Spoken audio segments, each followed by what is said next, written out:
Welcome to another episode of the Nigerian File. I am your host, August Badagry.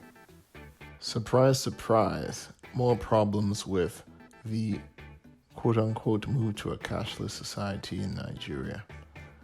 There has been a stay, an injunction to be more precise, by the Supreme Court of Nigeria to halt the expiry of the existing old Naira notes as legal tender due to the problems with supplying the populace with the new notes.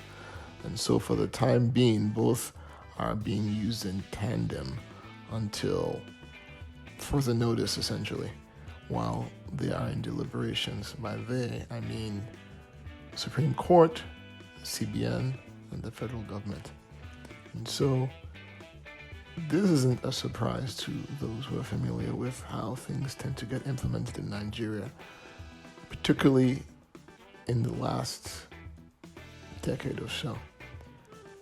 And from the outside looking in, it would seem as if one was complaining about things not working.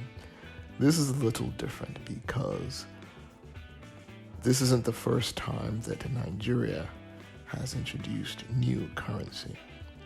The fundamental problem is that someone had the bright idea that using the desire and common sense decision to periodically renew the currency for longevity, security, that should be conflated with moving those outside of the banking system into it.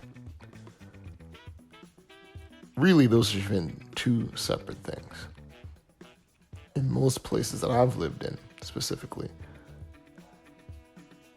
the US, Nigeria, and Brazil to a lesser extent, it's never one fine day you just cut off the old money while the new money is still being doled out.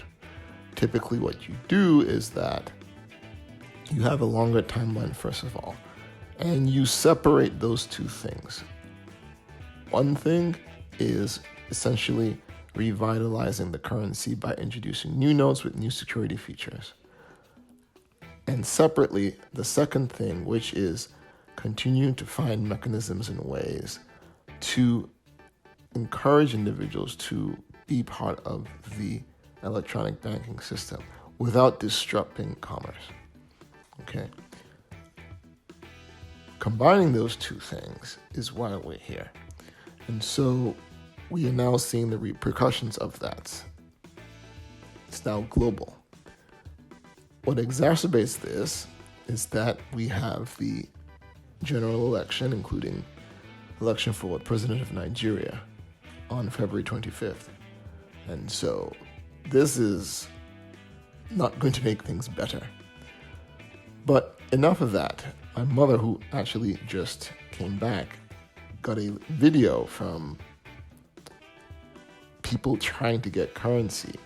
And just so you can see in real time what people are going through and the challenges.